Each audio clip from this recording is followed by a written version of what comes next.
இந்த காலை வேளையிலும் தேவன் நம் மத்தியிலே எழுந்தருளி இருக்கிறதுக்காய் நான் தேவனை ஸ்தோத்திரிக்கிறேன்.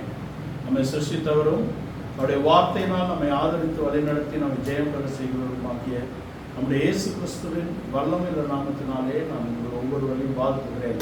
பிலிப்பியருக்கு எழுதின நிருபம் 3ஆம் அதிகாரம் 11ஆம் வசனத்தை நாம் வாசிக்க கேட்போம். பிலிப்பியருக்கு எழுதின நிருபம் 3ஆம் அதிகாரம் 11ஆம் வசனத்தை நாம் வாசிக்க கேட்போம். அவருக்காக எல்லாவற்றையும் நஷ்டமென்று விட்டேன், குப்பையுமாக எண்ணுகிறேன்.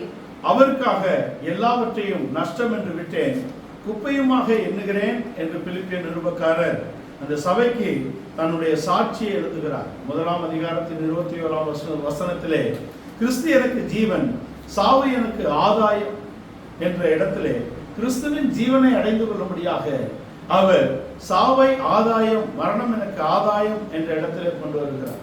இங்கு பிலிப்பியருக்கு எழுதின நிருபம் 3ஆம் அதிகாரம் 8 முதல் 11 வசனங்களிலே அவர் எவைகளை நஷ்டம் என்று எண்ணுகிறார், எவைகளை அடைந்து கொள்ளும்படியாக விரும்புகிறார் என்று எழுதுகிறார். 8ஆம் வசனத்திலே எல்லாவற்றையும் நான் நஷ்டம் என்று எண்ணிக்கொண்டிருக்கிறேன் என்றும், 9ஆம் வசனத்திலே நான் கிறிஸ்துவை ஆதாயப்படுத்திக் கொள்ளும்படியாக எல்லாவற்றையும் நஷ்டமாக எண்ணுகிறேன், குப்பையுமாக விட்டேன் என்று 11 முடிப்பதற்கு முன்பாக 8ஆம் வசனத்திலே நான் எல்லாவற்றையும் நான் நஷ்டம் என்று எண்ணிக்கொண்டிருக்கிறேன், ஏனென்றால் நான் கிறிஸ்துவை ஆதாயப்படுத்திக் கொள்ளும்படியாக என்று எழுதுகிறார். கிறிஸ்தவத்திலே நாம் எதை இழக்கிறோம், எவைகளை நாம் அடைந்து கொள்கிறோம் என்பது மிகவும் முக்கியமான விஷயமாக இருக்கிறது.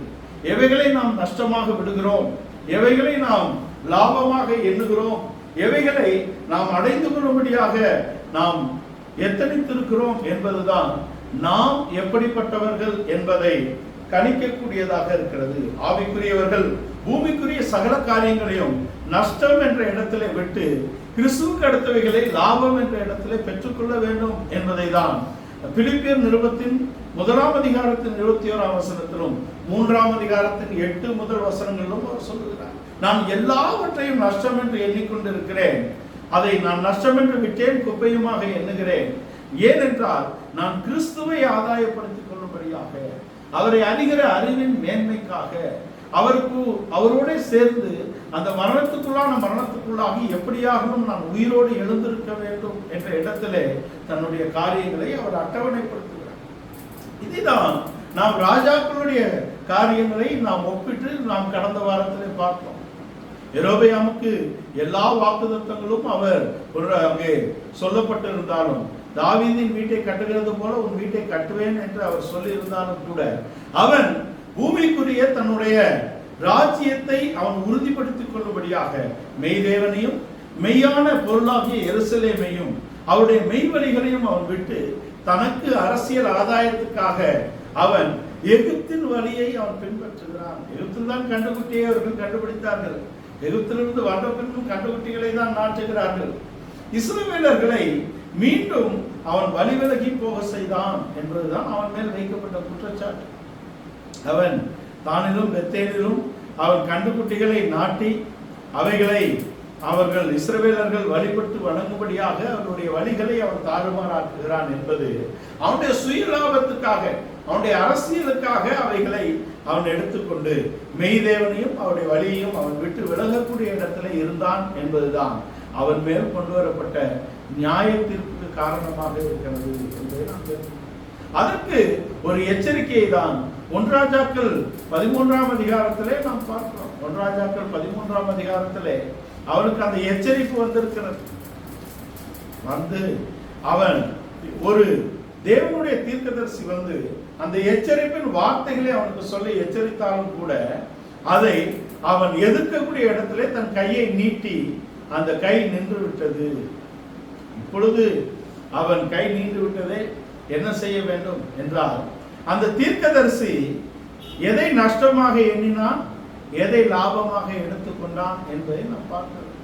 இந்த கை நீட்டப்பட்ட இடத்துல ராஜா அவனை புடியும் என்று கை நீட்டப்பட்ட இடத்துல அவன் கை மடங்கும்படியாக நீர் உம்முடைய தேவனிடத்தில் வேண்டிக் கொள்ளும் என்றால் அவன் வேண்டி அந்த கையை சரிப்படுத்தக்கூடிய இடத்தில் இருந்தான் என்பது தவறு.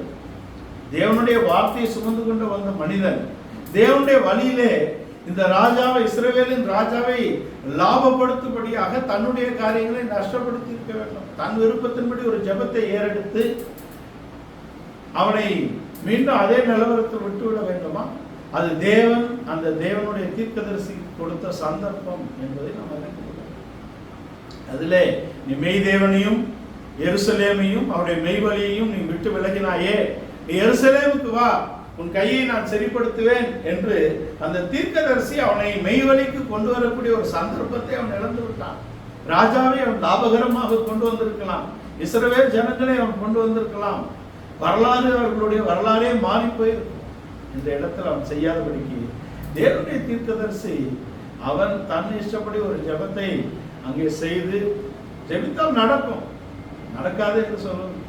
இயேசு கிறிஸ்துவின் நாமத்தினாலே நீங்கள் எதை கேட்டாலும் உங்களுக்கு தருவார் என்று வசனம் இருக்கிறது. என் நாமத்தினாலே நீங்கள் எவைகளை கேட்கிறீர்களோ அவைகள் உங்களுக்கு கொடுக்கப்படுகிறது என்று சொல்லப்பட்டிருக்கிறதே. ஆனால் எவைகளை கேட்க வேண்டும் என்ற அறிவு நமக்கு புகட்டப்படுகிறது. உபதேசம் தான் முக்கியம். அவன் மெய்தேவனின் உபதேசத்தை ராஜாவுக்கு சொல்லி அவனை வழி நடத்தி இருக்க வேண்டும். மெய்யான வழியிலே எருசலேமுக்கு அவனை வழி நடத்தி இருக்க வேண்டும். அது அல்லாதபடிக்கு உபதேசத்தின் அடிப்படை தேவ சட்டம் இல்லாதபடிக்கு ஒரு ஜெபம் அங்கே கேட்கப்பட்டாலும் கூட அது அவனுடைய அழிவுக்கு தான் இருக்கிறது. இவனும் ஊர் போய் சேரவில்லை, அவனும் அங்கே சரிப்படவில்லை என்ற இடத்தில் தான் முடிவு இருக்கிறது. இந்த ஜெபம் தான் இஸ்ரவேலர்களை வழிவிலக செய்து அசீரியர்கள் அவர்களை அடிமைகளாக கொண்டு போகிறதுக்கு வழிவகுத்து விட்டது என்பதை நாம் தெரிந்து கொள்ள வேண்டும். இந்த ஜெபத்தினால் தான் இவனும் பிதாக்களின் கல்லறைக்கு போகாதபடிக்கு சிங்கத்தினால் அடிக்கப்பட்டு போகிறான். மெய்தேவனுடைய ஊழியக்காரன், மெய்தேவனின் வார்த்தைகளை கொண்டு வந்தவன், அந்த வார்த்தையின்படி அவன் செய்திருக்க வேண்டும். அது மாத்திரமல்ல, தேவன் அவனோடு செய்த அந்த பிரதிஷ்டையின் உடன்படிக்கையை அவன் வெளிப்படுத்துகிறான். நான் போன வழியில திரும்ப வரக்கூடாது, எங்கும் பொசிக்க கூடாது, குடிக்க கூடாது என்று கர்த்தர் சொல்லி இருக்கிறார் என்று அவன் சொல்ல வேண்டிய அவசியம் என்ன? அதை அவன் சொல்ல வேண்டிய அவசியமே இல்லை. அது தேவனுக்கும் அவனுக்குமான ரகசியம். தேவன் அவனிடத்தில் சொன்ன இவைகளை அவன் வெளிப்படுத்தி வெளியரங்கமாக்கி அவைகளினாலே அவன் அழிக்கப்பட்டு போனான். அந்த வார்த்தையின் அர்த்தம் என்ன?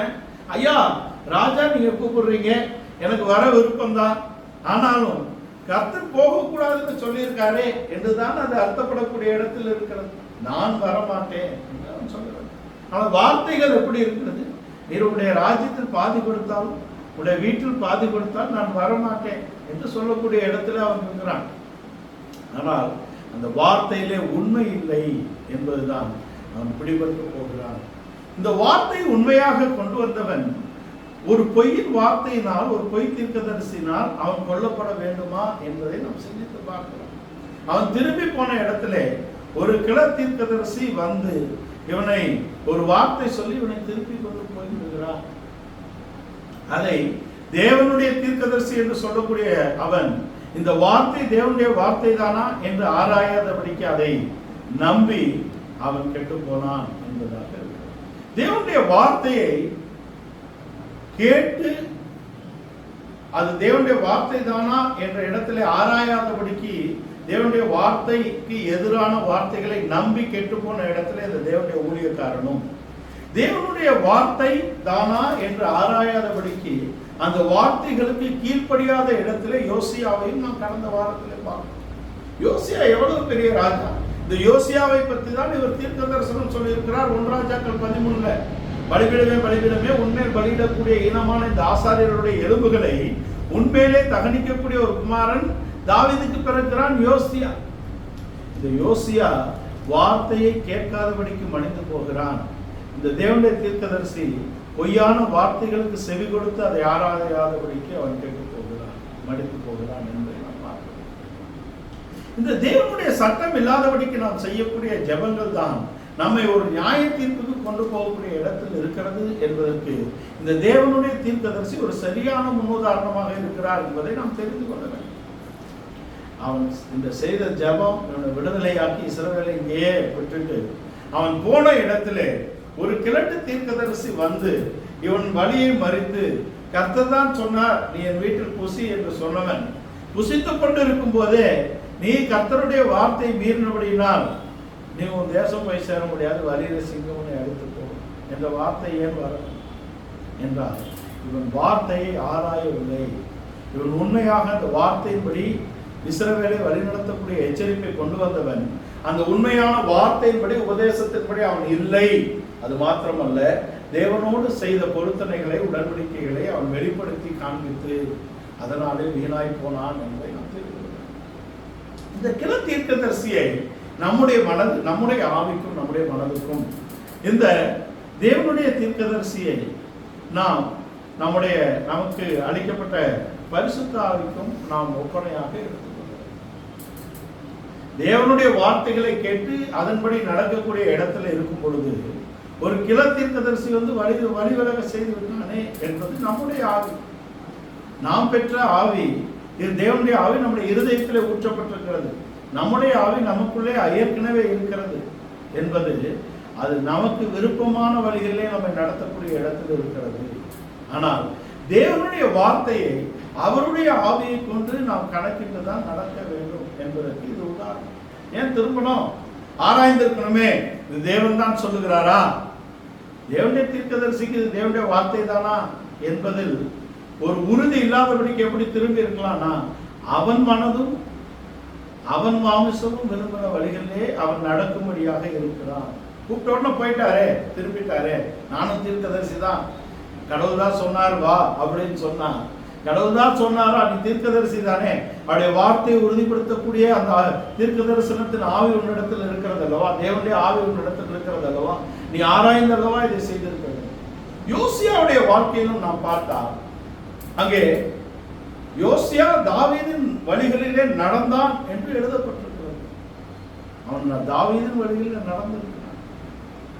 நாளாகும் 35 முதல் பகுதிகளை பார்த்தால் அவன் தாவீதின் வழிகளிலே நடந்தான். தாவீதின் வழிகளிலே நடந்த மேன்மையான பஸ்காவை ஆசரித்த யோசியா ஏன் எகிப்தின் ராஜாவாகிய நேகோவினால் கொல்லப்பட வேண்டும் என்றால், நேகோ வந்து சொல்லுகிறார், தேவன் என்னோடு இருக்கிறார், நீ எனக்கு எதிர்பட வேண்டாம் என்ற வார்த்தை மெய்யான வார்த்தை தானா?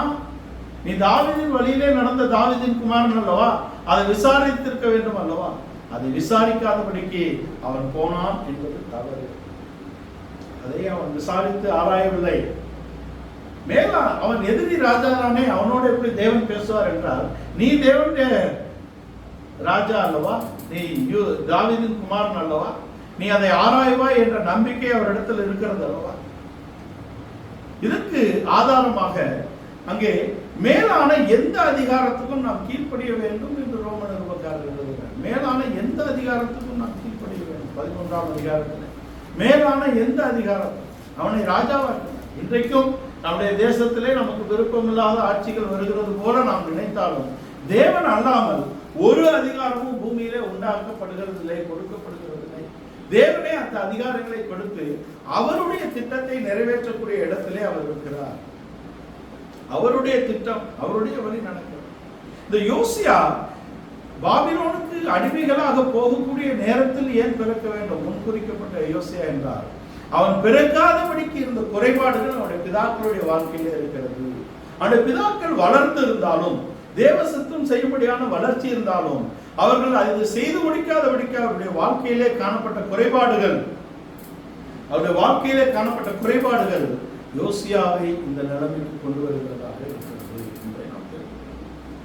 இதற்கு நாம் படிப்பினையாக பிதாக்களுடைய வாழ்க்கையிலே, இஸ்ரவேல் ஜனங்களுடைய பிதாக்களுடைய வாழ்க்கையிலே தேவன் நடத்தின வழிகள் எப்படிப்பட்டதாக இருக்கிறது, அவர்கள் எதை முக்கியப்படுத்தி வந்தார்கள், எதை இழந்தார்கள் என்பதை நாம் அறிந்து கொண்டால்தான் இந்த ராஜாக்கள் எங்கே தவறினார்கள் என்ற முந்தின பகுதிகளை நாம் புரிந்து கொள்ள முடியும். கடந்த 3 வாரங்களாக நாம் பேசின காரியங்களை நாம் புரிந்து கொள்ள வேண்டும் என்றால் பிதாக்களுடைய வாழ்க்கையிலே அது எப்படி இருந்தது என்பதை நாம் தெரிந்து கொள்ள.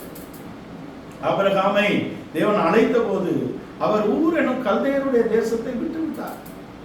உன் தகப்பன் வீட்டை, உன் தேசத்தை, உன் இனத்தை நீ விட்டு நான் உனக்கு காண்பிக்கும் தேசத்துக்கு வா என்ற இடத்திலே, போ என்ற இடத்திலே அவர் அழைக்கப்பட்ட போது, அவர் ஊர் எனும் கல்தேயருடைய தேசத்தில் இருந்து புறப்பட்ட போது மகிமையின் தேவனை தரிசித்தவராக, அந்த மகிமைக்கு முன்பாக ஒப்பிடத்தக்க மகிமைகள் ஒன்றும் இல்லை என்ற இடத்தில் தான் அவர் அந்த தேசத்தை விட்டு வந்திருக்கிறார். மெசொப்பொத்தேமியாவை அவர் விட்டிருக்கிறார். ஆபிராம் என்ற இடத்திலே அவனுடைய அந்த பெயரின் அர்த்தம் என்பது மைட்டி ஃபாதர். ஒரு வல்லமையுள்ள தகப்பன் என்ற இடத்திலே அவனுடைய பேருக்கு அர்த்தம். ஆனால் தேவன் அவனை ஒரு வல்லமையான தகப்பன் என்ற இடத்திலே முடிவடையும்படியாக சிருஷ்டிக்கவில்லை. அவன் தேசங்களுக்கு, அநேக தேசங்களுக்கு, சந்ததிகளுக்கு, ராஜ்யங்களுக்கு அவன் தகப்பனாகும்படியாக அழைத்து அவனை ஆபிரகாம் ஆக்குகிறார். ஆபிரகாம் என்றால் a mighty father, ஒரு வல்லமையுள்ள தகப்பன். ஆபிரகாம் என்றால் a father of nations, ராஜ்யங்களுக்கு அவர், ஜாதிகளுக்கு தகப்பனாக அவர் ஏற்படுத்தப்படுகிறார். அதுதான் அவனுடைய அழைப்பு. அதற்கு அவன் அழைக்கப்பட்ட போது அவன் முதலாவது அழைப்பிலே உன் தேசத்தையும் உன் இனத்தையும் விட்டு நீ வா என்று கூப்பிட்ட போது அவன் வராதபடிக்கு அவன் தகப்பனோடு இருந்து நடந்து வருகிறான். அவன் அதுக்கு முன்பாகவே அழைப்பு கொடுக்கப்பட்டதாக அப்போஸ்தலர் நடவடிக்கைகள் 7ஆம் அதிகாரத்திலே ஸ்தேவான் குறிப்பிடும் போது சொல்லுகிறார், அவர் மெசபதோமியா தேசத்தில் இருக்கும் பொழுதே நம்முடைய பிதாவாகிய ஆபிரகாம் மகிமையின் தேவனை தரிசித்தவராக புறப்பட்டார். ஆனால் புறப்பட்ட அவர் அங்கே ஆரானூரிலே வரும் பொழுது தங்கிவிட்டார்கள். ஏனென்றால் அவங்களுடைய தகப்பனாகிய தேராகினால் அந்த தடை ஏற்படுகிறது. தேராகி என்றால் ஸ்லோ வாக்கர், மெதுவாக நடந்து அங்கே சௌரியமான இடத்துல இருக்கக்கூடிய இடத்தில் அவன் இருக்கிறான் என்பதை நாம் தெரிந்து கொள்ள வேண்டும். அதுதான் இவனை, அதனால்தான் 12ஆம் அதிகாரத்தில் மீண்டும் அழைக்கும் போது உன் தேசத்தையும் உன் இனத்தையும் உன் தகப்பன் வீட்டையும் விட்டு அங்கே சொல்லப்படும். ஊர் என்ற கல்தேயருடைய தேசத்தை விட்டு, அது விக்கிரகங்கள் நிறைந்த ஒரு தேசம். அவன் ஒரு புறஜாதி என்ற இடத்தில் தான் அவன் வாழ்ந்து கொண்டிருக்கிறான். எபிரேயன் என்ற இடத்துக்கு அழைக்கப்படுவதற்கு முன்பாக எபிரேயர்களுடைய வழிகளையோ தேவனையோ அறியாதபடிக்கு ஒரு வாழ்க்கை அவன் வாழ்ந்து கொண்டிருக்கிறான். ஊர் என்றால், ஊர் என்ற தமிழ் சொல்லுக்கு ஊர் அப்படிங்கிற அர்த்தமும் இருக்கிறது.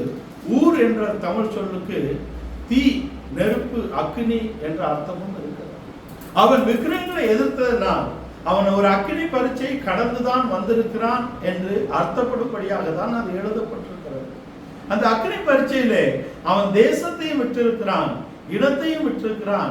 அவனுடைய பேர் மைட்டி ஃபாதர், ஒரு வல்லமையுள்ள தகப்பன். தன் தகப்பனையும் அவன் விட்டிருக்கிறான்.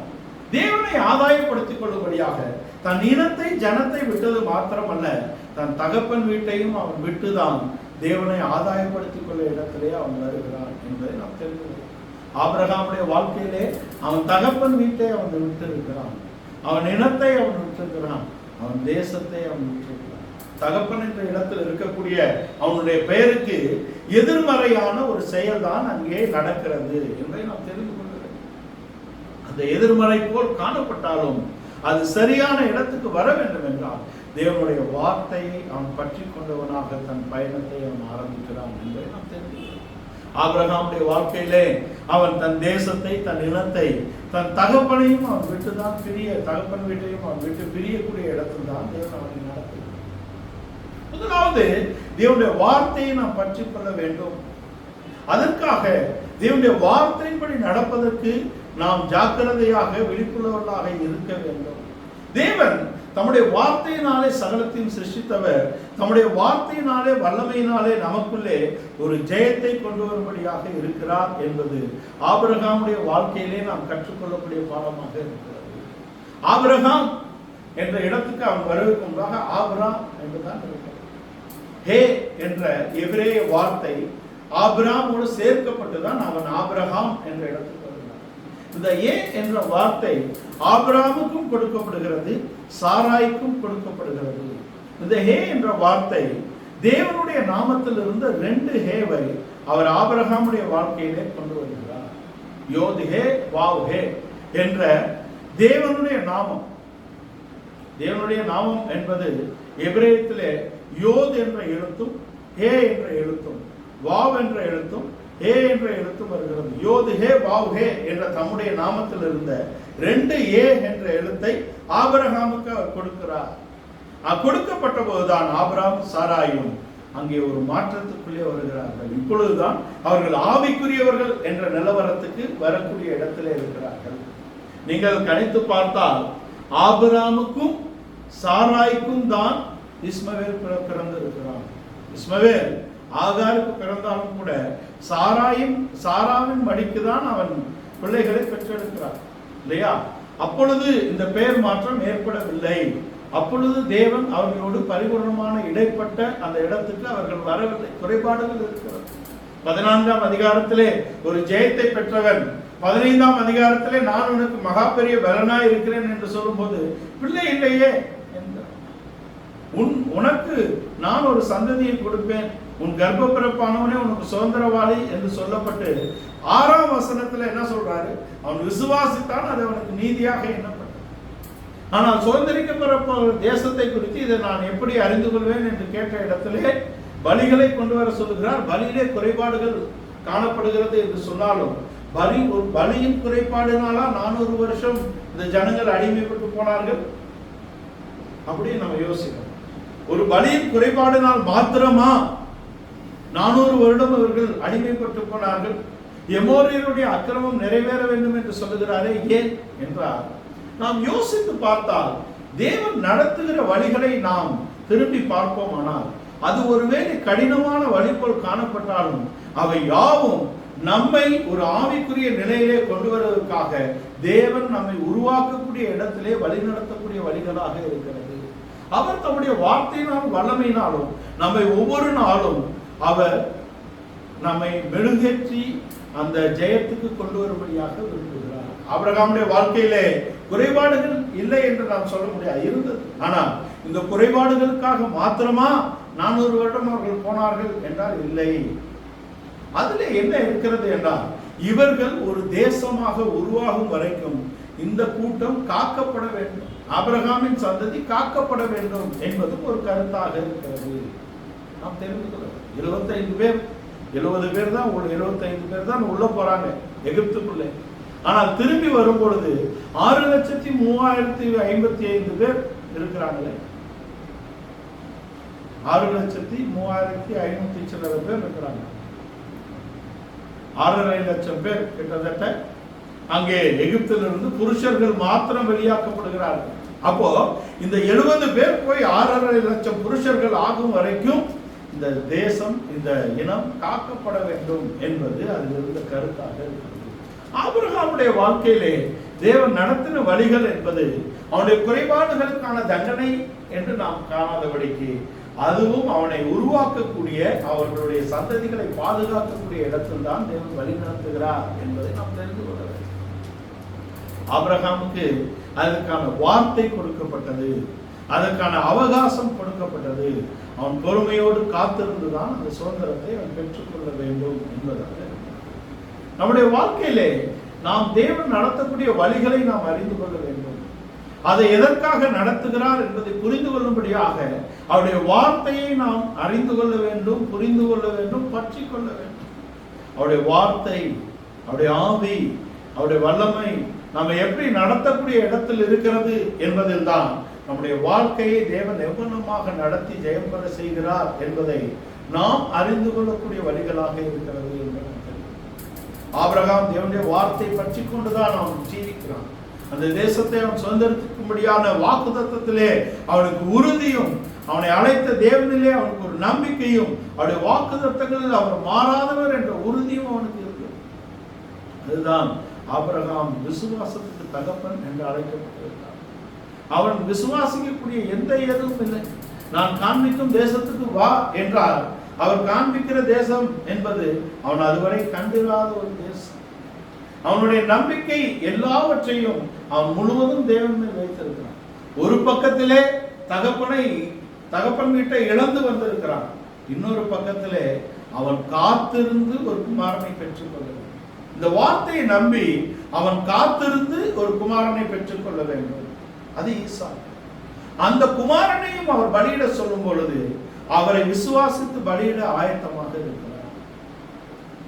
அவன் ஃபாதர் ஆஃப் நேஷன்ஸ், ஜாதிகளுக்கு தகப்பன் என்ற இடத்திலே அவன் ஆசீர்வதிக்கப்பட்ட பின்பு அந்த ஜாதிகளுக்கு தகப்பனாக கூடிய ஒரே ஏது என்பது ஈசாக்கு தான். அந்த ஈசாக்கை பலியிடு என்று சொன்ன இடத்திலே அவனையும் பலியிட அவன் ஆயத்தமாக இருக்கிறான் என்பதுதான் அவன் தேவன் மேல் கொண்ட விசுவாசம்.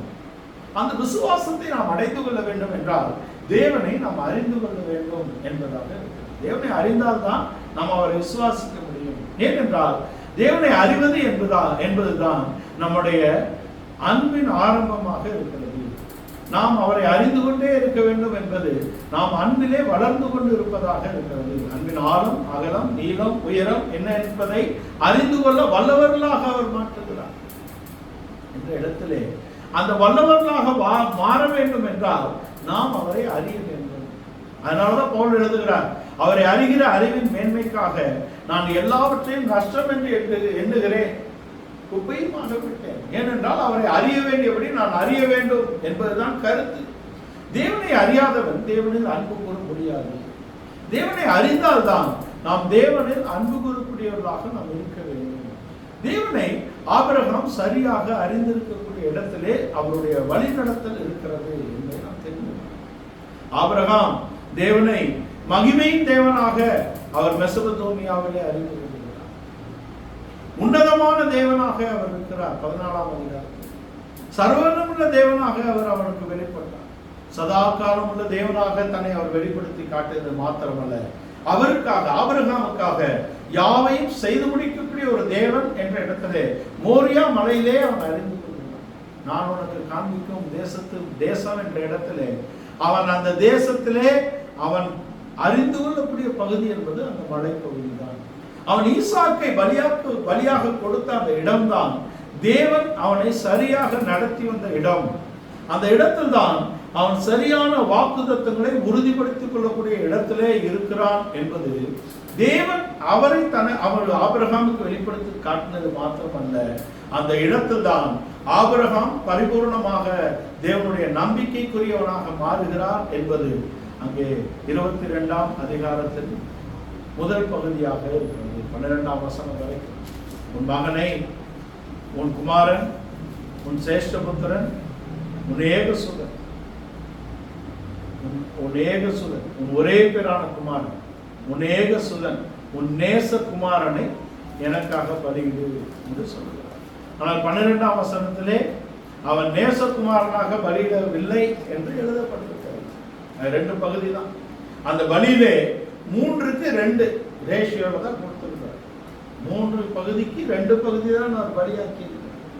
ஆனாலும் ஆபிரகாமை குறித்து தேவன் சொல்லும் பொழுது, ஈசாக்குக்கு அதை வாக்குத்தத்தமாக சொல்லும் போது, ஆதியாகமம் 26ஆம் அதிகாரத்தில் 4ஆம் வசனத்திலே ஆபிரகாம் என் சொல்லுக்கும் விதிக்கும் கட்டளைக்கும் கற்பனைக்கும் நியமங்களுக்கும் கீழ்ப்படிந்து நடக்கக்கூடிய ஒரு மனிதன் என்ற சாட்சியை தேவனை கொடுக்கும்படியாகவும், 22ஆம் அதிகாரத்திலே நீ யார் என்று நான் அறிந்திருக்கிறேன் என்ற இடத்திலும் தேவனுடைய பிரமாணங்களை சரியாக பற்றிக்கொண்டு அவருடைய வழிகளில் நடக்கக்கூடிய இடத்திலே அவன் இருக்கிறான். குறைபாடு என்ற இடத்துல இஸ்ரவேலை அவன் பெற்றெடுத்தாலும் 17ஆம் அதிகாரத்திலே நீ எனக்கு முன்பாக நடந்து கொண்டு உத்தமனாய் இரு என்ற இடத்திலே ஒரு உத்தமமான வழியை அவன் பற்றிக்கொள்ளக்கூடிய இடத்திலே தேவன் அவனை நடத்துவதற்கு காரணம் அவருடைய வார்த்தைகளை அவன் விசுவாசித்து நடக்கக்கூடியவனாக இருந்தான். ஈசாக்கு என்ற இடத்திலே வார்த்தை, ஈசாக்குடைய வாழ்க்கையிலும் அவனுடைய வார்த்தையை பற்றி கொள்ளக்கூடிய ஒருவனாக ஈசாக்கு இருந்தார் என்பதை நாம் அறிந்திருக்கிறோம். விதை விதைத்தான் 100 மேனி அறுத்தான் என்பது அங்கே சாத்தியமற்ற ஒன்று. ஆனால் தேவன் மேல் அவனுடைய விசுவாசத்தை வைத்து பஞ்ச காலத்திலே அவன் விதைத்து 100 மேனி அறுத்தான் என்பது அவன் விசுவாசத்தின் நிறைவு என்பதை நாம் தெரியும். யாக்கோபுடைய வாழ்க்கையிலே தேவன் வார்த்தை மாத்திரமல்ல, அவருடைய நடத்திப்பு அங்கு இருக்கிறது என்பதை நாம் தெரியும். யாக்கோபுடைய வாழ்க்கையிலே அவனுடைய சுயாதீன சித்தங்கள், அவனுடைய ஜென்ம சுபாவங்கள் அங்கே நீக்கப்பட்டு, அவனுடைய சுயாதீன சித்தங்கள், ஜென்ம சுபாவங்கள் நீக்கப்பட்டு சுயாதீன சித்தங்கள் நொறுக்கப்படக்கூடிய இடத்திலே இருக்கிறது. அவன் முற்றிலுமாக தேவனுக்கு ஒப்புக் கொடுக்கக்கூடிய இடத்தில் தான் அவன் சந்ததியை ஒரு ஆசீர்வாதம் என்ற நிறைவேற்றி நம்முடைய வாழ்க்கையிலே நாம் எவைகளை நாம் பற்றிக்கொள்ள வேண்டும், எவைகளை நாம் இழக்க வேண்டும், கிறிஸ்துவுக்காக எவைகளை இதை இழக்கிறோம், கிறிஸ்துவுக்காக எவைகளை நாம் ஆதாயப்படுத்திக் கொள்கிறோம் என்பதிலே நாம் ஒரு தெளிந்த புத்தியுள்ளவர்களாக இருக்க வேண்டும். அது மாத்திரம் அல்ல, தேவனுடைய வார்த்தையை பற்றி கொண்டு அவர் நடத்தக்கூடிய வழிகளிலே நாம் நடக்கும்படியாக இந்த பிதாக்களுடைய ஜீவியம் இருக்கிறது. அவருடைய வார்த்தையை பற்றி கொள்கிறது மாத்திரமல்ல, அவருடைய ஆவியினாலே நாம் நடத்தப்படுகிறோம் என்ற இடத்திலே நம்முடைய ஜென்ம சுபாவங்கள் மாற்றப்பட்டு நம்முடைய சுயாதீன சித்தங்கள் நொறுக்கப்பட ஒப்பு கொடுக்க வேண்டும். யாக்கோபுடைய வாழ்க்கையிலே அவனுடைய சுயாதீன சித்தத்தை தேவன் நொறுக்கி அவனை தேவ சித்தம் என்ற இடத்துக்கு கொண்டு வரும்படியான சகல காரியத்தையும் அவர் செய்வார். ஏனென்றால் யாக்கோபை அவர் சிநேகித்தார் என்பது ஒரு அனாதி சிநேகம். ஒரு அனாதி தேவன் அவனை அனாதியாக சிநேகித்தார். அவருடைய புறப்படுதல் யாக்கோபுக்காக அனாதியாக இருக்கிறது என்பதை நாம் தெரிந்துள்ளோம். From the beginning, உலக தோற்றத்துக்கு முன்பாகவே நம்மை அன்பில் பரிசுத்தரும் குற்றமற்றவர்களுமாக இருக்கும்படி தேவன் கிறிஸ்து இயேசுவுக்கு நம்மை தெரிந்து கொண்டார் என்று எபேசியர் 1 அதிகாரத்தில் எழுதுகிறார். உலக தோற்றத்துக்கு முன்பாகவே தேவன் நம்மை தெரிந்து கொண்டிருக்கிறார். நாம் ஆபிரகாமை எழுத்தின்படி எங்கே பார்க்கிறோம்?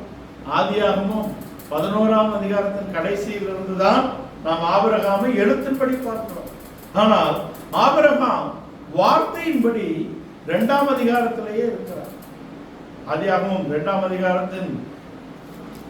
அதிகாரத்திலேயே அவர் இருக்கிறார். மூல பாஷையிலே ஆபிரகாம் ஆபிரகாம் என்ற வார்த்தை அங்கே போடப்பட்டிருக்கிறது. அதுக்கு சரியான ஒப்பனையான வார்த்தை போட்டிருக்கிறது. எப்படி கிறிஸ்துவுக்குள் எல்லாம் சிருஷ்டிக்கப்பட்டதோ அதே போல திட்டங்கள் ஆபிரகாமுக்குள்ளும் வைக்கப்பட்டிருக்கிறது. அதனால்தான் வேதத்திலே ஆபிரகாம் மிகவும் முக்கியமான ஒரு பிதாவாக காணப்படுகிறது. ஆபிரகாமுக்குள் நாம் எல்லோரும் ஆசீர்வதிக்கப்படுகிறோம். ஆபிரகாமுக்குள் நாம் எல்லோரும் அந்த ஆசீர்வாதத்தை அடைந்து கொள்கிறோம். ஆபிரகாமுக்குள் நாம் அந்த வாக்குத்தத்தத்துக்கு சுதந்திரவாளிகளாக வருகிறோம் என்பதாக இருக்கிறது. ஆபிரகாம், ஈசாக்கு, யாக்கோபு என்ற முற்பிதாக்களுடைய வாழ்க்கையிலே தேவனுடைய சித்தத்துக்கு அவர்கள் வந்து சேரும்படியாக எவைகளை நஷ்டம் என்று விட்டார்கள், எவைகளை லாபமாக அடைந்து கொண்டார்கள் என்பதை நாம் தெரிந்து கொள்கிறோம். ஆபிரகாம் தன் தேசத்தை, தன் இனத்தை, தன் தகப்பன் வீட்டை விட்டிருக்கிறார். ஈசாக்குக்கு விருப்பங்கள் இருந்தது. ஏசாவை ஆசீர்வதிக்கும்படியான விருப்பம் இருந்தது. ஏசாவின் மேல் மிகுந்த அன்பு இருந்தது. பல காரியங்களை ஈசாக்கும் இழந்திருக்கிறார். அதுக்கு பின்பாக ஆசீர்வதித்தாலும் யாக்கோபை இழக்கக்கூடிய ஒரு சூழ்நிலை. யாக்கோபுடைய வாழ்க்கையில பல ஆசைகள் இருக்கிறது. ராகேல் இருக்கிறார், யோசேப்பு இருக்கிறார். அங்கே ராகேலுடைய காரியங்கள், யோசேப்புடைய காரியங்கள் எல்லாம் இருக்கு. ஆனால் இவைகளை எல்லாம் இழந்துதான் தேவ சித்தத்தை அடைந்து கொள்ள வேண்டும் என்பதாக இவைகளை தான் அவருடைய சந்ததிகள் இழந்து போனார்கள் என்பதை நாம் தெரிந்து. அங்கே யோசியாவுடைய வாழ்க்கையிலே அவன் பஸ்காவை சரியாக ஆசரித்தான். ஆனால் அங்கு செங்கடலின் பிரமாணத்தை அவன் சரியாக கடைபிடிக்கவில்லை என்பதுதான் அவன் மேல் வைக்கக்கூடிய அவன் மேல் இருக்கக்கூடிய குறைபாடு இல்லையா? பஸ்காவின் சட்டங்களை சரியாக கடைபிடித்தவன் செங்கடலின் சட்டங்களை கடைபிடிக்கவில்லை என்பதுதான். இந்த ஆபிரகாம், ஈசாக்கு, யாக்கோபுடைய சந்ததிகள் எகிப்திலே கொண்டு போகப்பட்டு அவர்கள் விடுதலையாக்கப்படக்கூடிய இடத்திலே முதலாவது அவர்களுக்கு கொடுக்கப்பட்ட பிரமாணம் என்பது பஸ்காவின் பிரமாணம். பஸ்காவின் பிரமாணத்தை அவர்கள் எப்படி கடைபிடிக்க வேண்டும் என்ற சட்டங்கள் அங்கே கொடுக்கப்பட்டு விட்டது. யாத்திராகமம் 12 அதிகாரத்திலே அந்த பஸ்காவை எப்படி ஆசரிக்க வேண்டும், அந்த முறைமைகள் என்ன என்று அவர் சொல்லுகிறார். 12 யாத்திராகமம் 12 அந்த பஸ்கா எப்படி இருக்க வேண்டும், அதை எப்படி ஆசரிக்க வேண்டும் என்ப சட்டதிட்டங்களை கொடுத்து விட்டார். அந்த அந்த நெறிமுறைகளை அவர்கள் கடைபிடித்து தான் விடுதலையாக்கப்பட்டிருக்கிறார்கள். விடுதலையாக்கப்பட்டவர்களுக்கு செங்கடலின் பிரமாணம் என்ன? நீங்கள் சும்மா இருப்பீர்கள், கர்த்தர் உங்களுக்காக யுத்தம் செய்வார் என்றால் முழுவதும் கர்த்தரில் சார்ந்திருக்கக்கூடிய ஒரு வாழ்க்கை. இவங்களை மார்ச் பண்ணி போன உடனே இவர்களுடைய மனதிலே இவங்க பெரிய ஆர்மி போல காணப்பட்டிருந்தாலும் அங்கே எகிப்தின் ரதங்களும் எகிப்தின் யுத்த வீரர்களும் பார்வோனும் அவன் படைகளும் வந்த உடனே இவர்களுக்கு போக்குக்கு இடமில்லை. தேவனை மாத்திரமே சார்ந்திருக்க வேண்டும். இவர்களால் ஒன்றும் செய்ய இயலாது. இவங்க யார்? அடிமைகள், மேய்ப்பர்கள், கூலி அடிமை வேலை பார்த்திருக்கிறார்கள். யுத்தத்துக்கு இவர்கள் சரியாக பழக்கப்படவில்லையே. இவர்களை தேவன் தான் நடத்தி செல்ல வேண்டும். இவர்களில் அநேகருக்கு எகிப்தை இழப்பது பிரச்சனை. ஆனால் இவர்களை எகிப்திலிருந்து விடுதலையாக்கும்படியாக அனுப்பப்பட்ட தலைவன் சகலத்தையும் இழந்தால்தான் அவன் தலைவனாயிருக்கிறான், தகப்பனாயிருக்கிறான். மோசே சகலத்தையும் இழந்துதான் தகப்பன், தலைவன் என்ற இடத்துக்கு வந்திருக்கிறான். அவன் உலகத்தின் சகல சாஸ்திரங்களையும் கற்று தேர்ந்தவன், யுத்தத்திலே தேர்ச்சி பெற்றவன், பார்வோனின் அரண்மனையிலே அவன் வாழ்ந்தவன். அவன் அரண்மனையும் இழந்திருக்கிறான், அவனுக்கு இருந்த ஞானத்தை இழந்திருக்கிறான். வனாந்தரத்துக்கு வந்து ஆடுகளை மேய்த்து ஒரு எல்லாவற்றையும் இழந்த பின்புதான் அவன் அழைக்கப்படுகிறான். நான் ஒண்ணும் இல்லை அப்படின்னு அவன் ஒன்றுமில்லாமல் ஆக்கப்பட்ட பின்புதான். அதைதான் எபிரேய நிருபக்காரர் மிகவும் அழகாக எழுதுகிறார். அவன் பெரியவனான போது, மோசே பெரியவனான போது பார்வோனின் குமாரத்தின் மகன் எனப்படுவதை வெறுத்து தேவஜனத்தோடு துன்பப்படுவதை அவன் தெரிந்து கொண்டான்.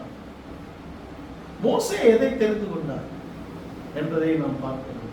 மோசேயுடைய வாழ்க்கையிலே அவன் எல்லாவற்றையும் இழந்து தேவ ஜனத்தோடு துன்பப்படுகிறதை அவன் தெரிந்து கொள்கிறான். அதுதான் சரியாக இருக்கிறது. அப்பொழுதுதான் அவனை தலைவனாக்கும்படியாக தேவன் அனுப்புகிறார். அவன் இவைகளை எல்லாம் இழந்துதான் இவர்களை கூட்டிக் கொண்டு போகிறான். மோசேயோட நினைப்பு தன் பட்டயத்தினால் தன் ஜனத்தை விடுதலையாக்கி விடலாம் என்றுதான் முதலாவது பட்டயத்தை எடுக்கிறான், தன் பராக்கிரமத்தை காண்பிக்கிறான். ஆனால் அல்ல, தேவனுடைய வழிகள் நாம் நினைப்பது போல அல்ல, என் வழிகள் உன் வழிகள் அல்ல, என் யோசனை உன் யோசனை போன்றது அல்ல என்று சொல்லுகிறார். இப்பொழுது இவர்கள் தங்களுடைய வழிகளை, தங்களுடைய யோசனைகளை, தங்களுடைய பராக்கிரமத்தை இழந்து தேவனுடைய வல்லமையின் மேல், தேவனுடைய ஞானத்தின் மேல், தேவனுடைய வழியின் மேல், அவருடைய யோசனையின் மேல் நம்பிக்கை வைத்து வரக்கூடிய இடத்தில் தான் மோசேயை கொண்டு இஸ்ரவேலை அவர் விடுதலையாக்குகிறார் என்பதை நாம் பார்க்கிறோம். ஒரு மனிதனும் அவருக்கு முன்பாக மேன்மை பாராட்டவே முடியாது என்பதாக இருக்கிறது. இந்த மோசேயை கொண்டு அவர் வழி நடத்துகிறாரே, இவர்களுக்கு அங்கே சட்டங்கள் கொடுக்கப்படுகிற பஸ்காவின் நியமங்களை அவர்கள் கை கொண்டு விடுதலையாக்கப்பட்டவர்கள், செங்கடலின் நியமத்தையும் அவர்கள் கை கொண்டு விடுதலையாக்கப்பட்டிருக்கிறார்கள். வனாந்தரத்துக்கு வந்தவனும் முதல்ல அவர்களுக்கு கொடுக்கப்பட்டது என்ன? பிரமாணங்கள், இன்ஸ்ட்ரக்ஷன். அதை சட்டம் என்று மொழிபெயர்த்து விட்டார்கள். ஆனால் அது வழிநடத்தல், இன்ஸ்ட்ரக்ஷன்ஸ். இன்ஸ்ட்ரக்ஷன்ஸ் என்ன சொல்லுவோம்? விதிமுறைகள். விதிமுறைகள், விதிமுறைகள்.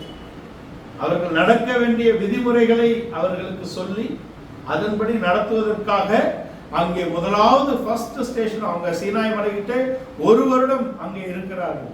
ஒரு வருடம் அங்கே இருந்துதான் இந்த பிரமாணங்களை பெற்றுக்கொள்ளுகிறார்கள். மோசேவை அனுப்பி இந்த பிரமாணத்தை பெற்றுக்கொண்டு அவளை வழிநடத்தும்படியாக மோசேயை தேவன் கொண்டு வந்தார். என் ஜனங்கள் என்னை ஆராதிக்கும்படியாக அவர்களை விடுதலையாக்காவிட்டால் இஸ்ரவேல் என் குமாரன், என் சேஷபுத்திரன், என்னை ஆராதனை செய்யும்படியாக அவனை விடுதலையாக்கு. அவனை நீ விடுதலையாக்காவிட்டால் உன் குமாரனை, உன் சேஷபுத்திரனை நான் அழிப்பேன் என்ற இடத்திலே தான் இவர்கள் விடுதலையாக்கப்படுகிறார்கள். ஆராதனை என்ற இடத்துல என்ன வருகிறது? ஆராதனை, என்னை ஆராதிக்கும்படியாக என் ஜனத்தை விடுதலையாக்கு என்று கொண்டு வருகிறார். ஆராதனைனா என்ன அப்படின்னா, to keep his inspection on your life, to follow his inspection in your life.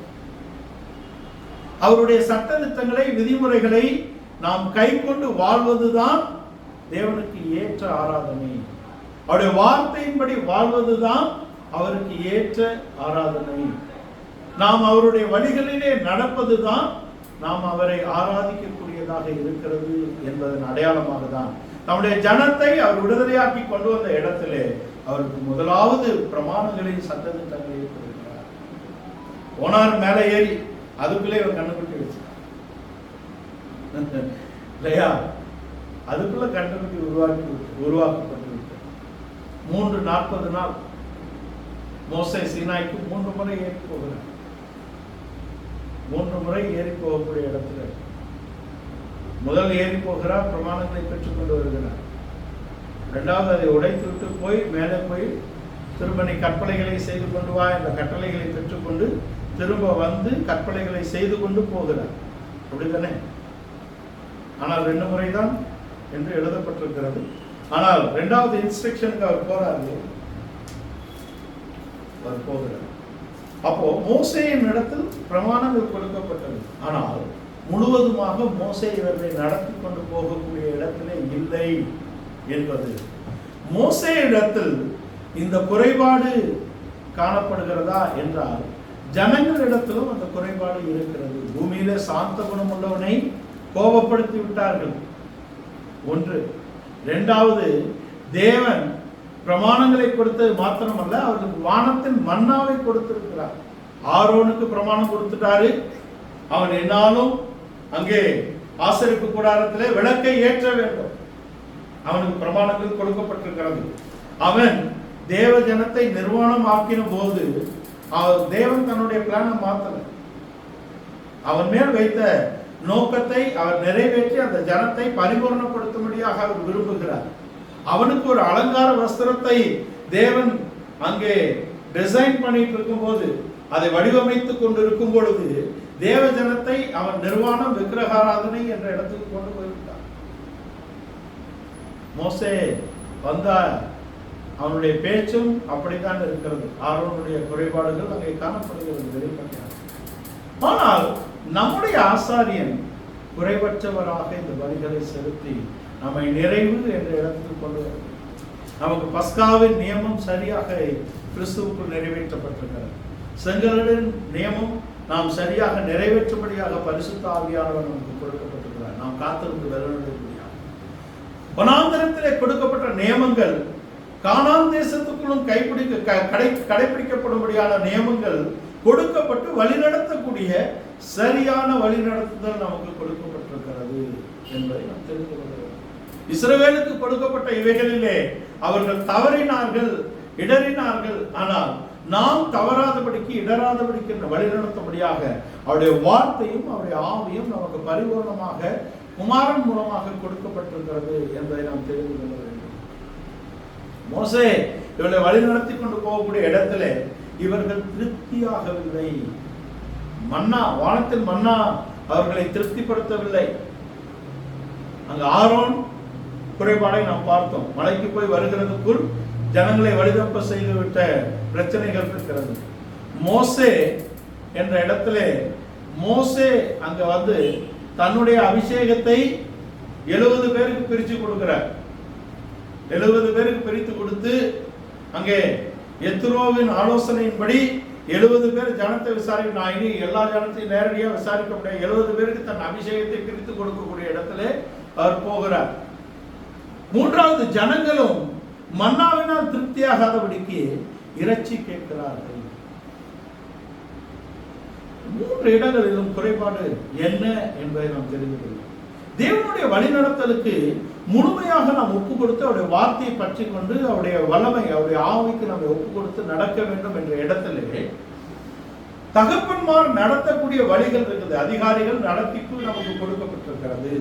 அதற்கு நாம் கீழ்ப்படிந்து நடக்க வேண்டும் என்பது ஜனத்துக்கு கொடுக்கப்பட்ட பிரமாணம். தகப்பன்மார் பிள்ளைகள் வளரக்கூடிய இடத்திலே அவர்களை வளர்ச்சிக்கு கொண்டு வர வேண்டும்.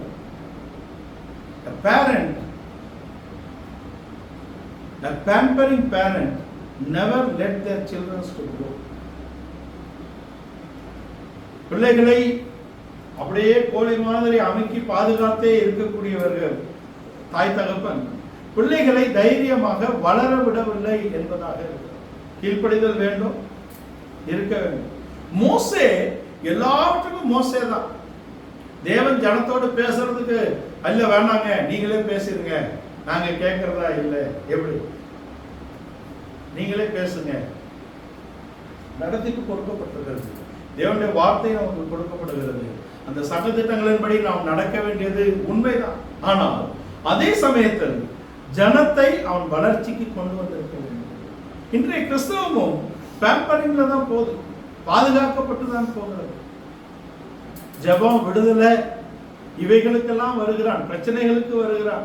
ஆனால் உபதேசங்களை கேட்டு வளர்வதற்கு தங்களை ஒப்பு கொடுக்கக்கூடிய ஒரு கிறிஸ்தவம் வர வேண்டும்.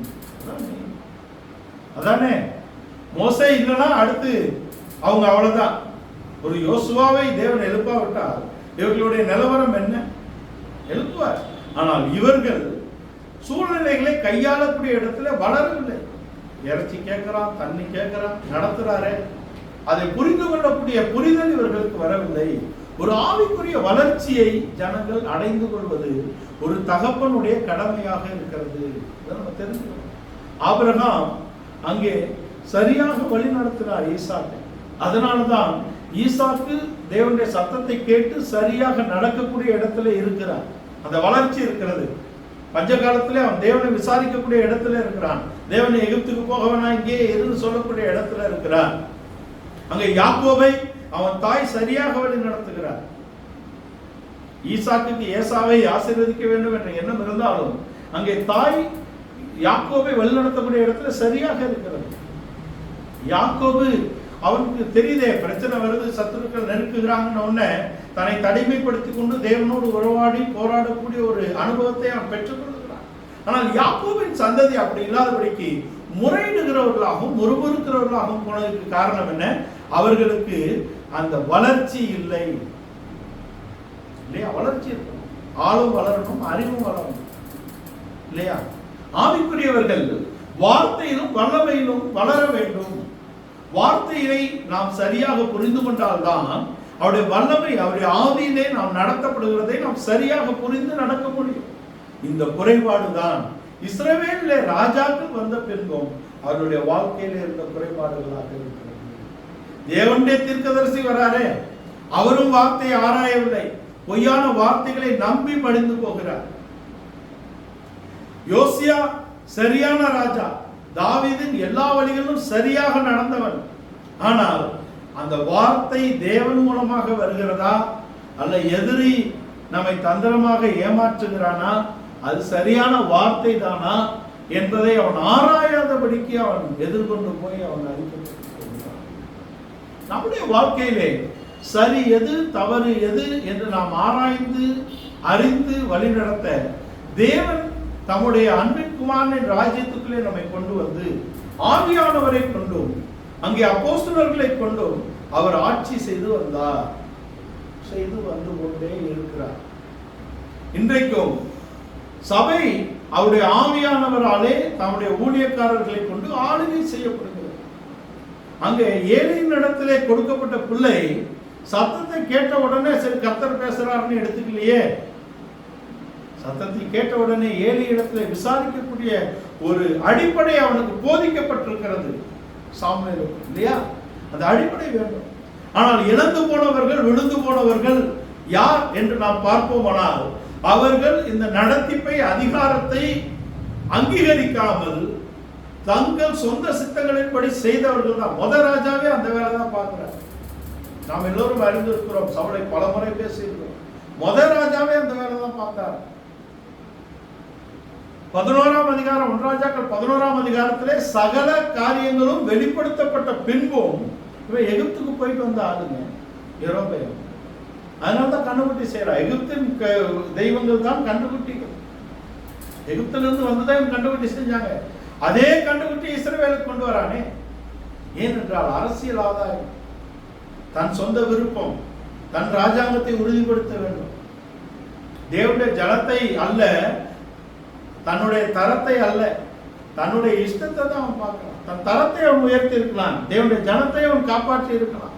வந்தாலும் எப்படி வந்தாலும் சொன்ன வார்த்தைகளை உறுதியாக சொல்லுகிறான். எவ்வளவு வல்லமையான வார்த்தைகள், எவ்வளவு வல்லமையான வார்த்தை, உறுதியாக சொல்லுகிறான். நடந்தேறியது, பலிபீடம் வெடித்தது, யோசியா பிறந்திருக்கிறார் இல்லையா? சரியாக வல்லமையான வார்த்தை. ஆனால் என்ன, உன்னுடைய ஜெபம், உன்னுடைய வலி, இவன் அந்த வார்த்தை ஆராயறதுனாலே இஸ்ரவேலர்கள் அசீரியர்களால் பிடிபட்டு போயிருக்கிறார். யோசியா அவன் சரியாக பஸ்காவின் பிரமாணங்களை கை கொண்டாலும் அங்கே செங்கடலின் பிரமாணத்தை கை கொள்ளாமல் அந்த வார்த்தையை ஆராயாதபடிக்கு அவன் நேகோவுக்கு எதிராக போய் அவன் கொல்லப்பட்டு போகிறான். ஆனாலும் அவர்கள் அங்கே யூத கோத்திரத்து ஜனங்கள் அந்த தெற்கு ராஜ்யம் திரும்பவும் தன் ராஜ்யத்துக்கு வருவதற்கு காரணம் என்ன என்றால், யூதாவில் இருந்து அடிமைகளாக கொண்டு பாபிலோனுக்கு கொண்டு போகப்பட்டவர்கள் வார்த்தையை பற்றி கொண்டார்கள். அவருடைய ஜெபம் தேவனுக்கு உகந்த ஒரு ஜெபமாக இருந்ததுதான் அவர்கள் தங்கள் சுதந்திரத்துக்கு திரும்பி வந்ததுக்கு காரணம். வார்த்தையை சரியாக சொன்ன தீர்க்கதரிசி வார்த்தையின்படி சரியாக நடக்காமல் பிரதிஷ்டையை வெளிப்படுத்தி வார்த்தையின்படி சரியாக நடக்காமல் போய் வார்த்தையை ஆராயாமல் பொய்யின் தீர்க்கதரிசிக்கு செவி சாய்த்து மடிந்து போகிறான். இஸ்ரவேல் அசீரியாவுக்கு அடிமைப்பட்டு போய்விடுகிறது. அவர்கள் திரும்பி வரவே இல்லை. ஆனால் யூதா ராஜ்யத்தில் எப்படி இருக்கிறது? வார்த்தையை யூத ஜனங்கள் அடிமைகளாக பாபிலோனுக்கு போனாலும் அவருடைய ஜெபம் மெய் தேவனை பற்றியதாகவும் மெய் வழியை பற்றியதாகவும் எருசலேமை பற்றியதாகவும் இருந்ததினாலே அவர்கள் மீண்டும் எருசலேமுக்கு கொண்டு வரப்படுகிறார்கள். தானியேல் புத்தகத்தை நீங்கள் வாசித்து பார்த்தால் தானியேலுடைய ஜெபம் என்பது தீர்க்கதரிசியாகிய எரேமியாவின் வார்த்தைகளை கொண்டுதான் ஜெபிக்கிறார். எருசலேமுக்கு நேராக தான் ஜெபம் இருக்கிறது. கை நீட்டினால் மடக்கக்கூடிய சொந்த ஜெபம் இல்லை, அது அல்ல. சரியாக லூக்கா 21:36 படி மனுஷகுமாரனுக்கு முன்பாக நிற்கத்தக்க ஜெபம் தான் சரியான ஜெபம். அதை தான் அவர்கள் சரியாக செய்தார்கள். நீங்க வாங்க, இந்த உபதேசத்துல இருங்க, இந்த சபையில இருங்க, என்ன பிரச்சனை வந்தாலும் நாங்க பார்த்துக்கிறோம், தைரியமா இருங்க அப்படின்னு சொல்றதுக்கு ஒரு பெரிய கடினம் இல்லை, ரொம்ப ஈஸி. ஜெபம் பண்ணலாம். ஆனால் உங்கள் பிரச்சனைகளிலே நீங்கள் இந்த உபதேசங்களை கேட்டு ஆவியிலே நீங்கள் வல்லமையாக ஜெபித்து உங்களுடைய காரியங்களை நீங்கள் ஆராய்ந்து உங்களை நீங்களே சரிப்படுத்துங்கள் என்று சொல்வதுதான் கடினம். அதுக்கு தான் ஆள் நிற்க மாட்டேங்குது. ஆனால் அதுதான் சரி. யூத கோத்திரத்து வாலிபர்கள் பாபிலோனுக்கு அடிமையாக கொண்டு போகப்பட்டவர்கள் பப்ளிக்லியா சொன்னாங்க, நாங்க ராஜாவின் போஜனம் சாப்பிட மாட்டோம், புசிக்க மாட்டோம் அப்படின்னு பப்ளிக்லியா சொன்னாங்க. தங்களுக்கு நியமிக்கப்பட்ட அதிகாரி இடத்துல சொன்னாங்க, நாங்கள் ராஜாவின் போஜனத்தினாலும் பானத்தினாலும் எங்களை தீர்ப்படுத்துறது இல்லை ஐயா, நீங்க பருப்பு காய்கறி கொடுங்க, மரக்கறிகள் கொடுங்க, 10 நாள் எங்களை சோதித்து பாருங்கள் என்று அவர்கள் அங்கே சொல்லி ஜெயம் பெற்றார்கள். தேவனோடு நாம் செய்த பொருத்தனைகளை, தேவனோடு நாம் செய்த அங்கே பிரதிஷ்டைகளை நாம் வெளிப்படையாக சொன்னால் அதை முறியடிக்கும்படியான காரியங்கள் தான் நம்மை சூழ்ந்து கொள்ளும். அது நமக்கும் தேவனுக்கும் என்ற இடத்துல நம்முடைய ஆவிக்குரிய வாழ்க்கையிலே, நம்முடைய பூமிக்குரிய வாழ்க்கையிலே தேவனுடைய வார்த்தையை கொண்டு நம்மை ஆராய்ந்து தேவனுடைய ஆவியினாலே நம்மை சரிப்படுத்திக் கொண்டு நாம் ஜெயம் பெறுவதுதான் தேவனுக்கு விருப்பம். யாக்கோபு 1 அதிகாரத்தில் 20 வசனம் தொடங்கி வசனத்தினாலே நம்மை சரி செய்து கொள்ள வேண்டும். 2 கொரிந்தியர் 3:18 ஆவியினாலே நாம் அவருடைய சுபாவத்துக்கு ஜென்ம சுபாவம் மாறுவதற்கு நாம் வசனத்தினாலே நம்மை சரி செய்து ஆவியினாலே அவருடைய ரூபமாக நாம் மாறக்கூடிய அவருடைய தன்மை அடைந்து கொள்ளக்கூடிய பகுதிக்கு நாம் அழைக்கப்பட்டிருக்கிறோம். அப்போ வார்த்தையை நாம் பற்றி கொண்டு ஆவியினாலே அதை ஆராய்ந்து நாம் செயல்படுத்தக்கூடிய இடத்திலே நாம் இருக்கிறோம். அவருடைய வார்த்தையினாலே சகலத்தையும் சிருஷ்டித்தவர், அவருடைய வார்த்தையினாலும் வல்லமையினாலும் இன்று வரையும் நம்மை மாறாமல் நடத்துகிறவர். அந்த ஜெயத்துக்காக நம்மை அழைத்திருக்கிறார். ஆபிரகாம், ஈசாக்கு, யாக்கோபுடைய வாழ்க்கையிலும் இங்கே பின்பு யூதா ராஜாவுடைய வாழ்க்கையில் இருந்த குறைபாடுகள் அவர்கள் ஜெயத்தை முழுவதுமாக பெற முடியவில்லை.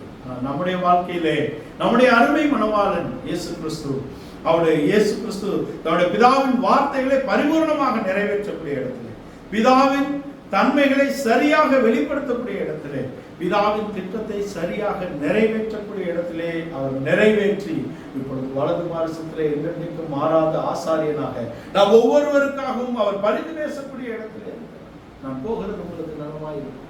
உங்களுக்கு ஒரு ஏற்ற ஒரு துணையாளரை அவர் அனுப்புகிறார் என்ற வாக்குத்தம் கொடுக்கப்பட்டபடி அவருடைய துணையாளர் நமக்கு கொடுக்கப்பட்ட பரிசுத்த ஆவியானவர் நமக்கு பொழிந்தருளப்பட்டிருக்கிறார்.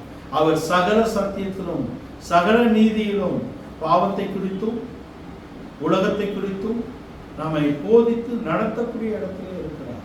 அவருடைய வார்த்தைக்கும் அவருடைய ஆவிக்கும் நம்மை பரிபூர்ணமாக ஒப்பு கொடுத்து நாம் ஜெயத்தை பெறுவதாக இருக்கிறோம். நமக்கு இவைகள் எல்லாம் படிப்பனையாக வைக்கப்பட்டது. வார்த்தையை வெளிப்படுத்துகிற தேவனுடைய தீர்க்கதரிசி வார்த்தையின்படி நடந்து காத்துக் கொள்ளக்கூடிய இடத்துல இல்லாதபடி அழைக்கப்பட்டிருப்பார். வார்த்தையின்படி பிறந்த யோசியா ராஜா வார்த்தையின்படி எல்லாவற்றையும் செய்தாலும் தேவனுடைய காரியங்களை ஆராய்ந்து அறியாதபடிக்கு கொல்லப்பட்டிருப்பார். ஆனால் அவருடைய சந்ததிகள் அங்கே தானியேல் என்ற இடத்திலே அவர்கள் சரியாக அதை கடைபிடித்து தன்னுடைய ராஜ்யத்தில் திரும்பினார். நம்முடைய வாழ்க்கையிலே தேவன் கொண்டு வரக்கூடிய காரியங்கள் நம்மை ஆவிக்குரிய இடத்திலே கட்டி இருக்கக்கூடியதாக அவருடைய வார்த்தையை நாம் சரியாக ஆராய்ந்து அறிவுரையாக இருக்கிறது. அவருடைய வார்த்தைகளை தியானித்து அதை ஆராய்ந்து அதை நாம் தெரிந்து கொண்டு அதை கைக்கொள்ளக்கூடிய இடத்துல நாம் இருக்க வேண்டும். அதற்கு உறுதுணையாக பரிசுத்த ஆவியின் அபிஷேகம் நமக்கு நாம் ஒவ்வொருவரையும் ஜெயாலியாக தமக்கு முன்பாக நிறுத்தும்படியாக இவைகள் எல்லாம் நமக்கு படிப்பனையாக நம்முடைய வாழ்க்கையிலே இருக்கிறது. 1 கொரிந்தியர் 10 என்ன எழுதுகிறார்? கடைசி காலத்தில் இருக்கக்கூடிய நமக்கு தான் திருஷ்டாந்தங்களாக இவைகள் எழுதப்பட்டது. அவருடைய வாழ்க்கையிலே காணப்பட்ட குறைபாடுகள் நம்முடைய வாழ்க்கையிலே காணப்படும். அவருடைய வார்த்தைக்கும் அவருடைய ஆவிக்கும் பரிபூர்ணமாக நம்மை ஒப்புக் கொடுப்போம். பஸ்காவின் பிரமாணத்தை கை கொண்ட யோசியா அங்கே செங்கடலின் பிரமாணத்தை கை கொள்ள முடியாமல் போனானே. அப்படிப்பட்ட குறைபாடுகள் நம்முடைய வாழ்க்கையிலே இருக்கலாம். அவர்கள் தேவனுக்கு கீழ்ப்படியாத போது அங்கே எதிராளிகள் எழுந்து அவர்களை கைப்பற்றினார்கள், அவர்களை அடிமைப்படுத்தினார்கள் என்பது நியாயாதிபதிகளின் காலத்திலிருந்து எழுதப்பட்டது. ஆனால் நாம் இனி அடிமைகளாக இருக்கிறது இல்லை. நாம் சுதந்திரவாளிகளாக அழைக்கப்பட்டிருக்கிறோம். நாம் கிறிஸ்துவுடையவர்களாக நாம் தெரிந்து கொள்ளப்பட்டிருக்கிறோம். நம்ம உலக தோட்டத்துக்கு முன்பாக தேவன் இதற்காக தெரிந்து கொண்டிருக்கிறார். அவருடைய வார்த்தைக்கும் அவருடைய ஆவிக்கும் நம்மை பரிபூர்ணமாக கீழ்ப்படுத்தி தேவ சித்தத்தை செய்யும்படியான கிருபை நம்ம ஒவ்வொருவருக்கும் அளிக்கப்படும். குறைபாடுகள் எல்லாம் கிறிஸ்துவுக்குள் நிறைவாக்கப்பட்டிருக்கிறது. விசுவாசத்தினால் வந்த ஆபிரகாமின் சந்ததி நாம் விசுவாச மார்க்கத்திலே இந்த சுதந்திரத்தை நாம் அடைந்து கொள்ள போகிறோம். அந்த பரிபூரணத்துக்காக நாம் அழைக்கப்பட்டிருக்கிறோம். இதற்காகவே நாம் முன்குறிக்கப்பட்டிருக்கிறோம், தெரிந்து கொள்ளப்பட்டிருக்கிறோம். இந்த வார்த்தைகளுக்கு, இந்த உபதேசங்களுக்கு முற்றிலுமாக நம்ம இருக்கிறோம். கர்த்தர் தாமே உங்களை ஆசீர்வதிப்பாராக.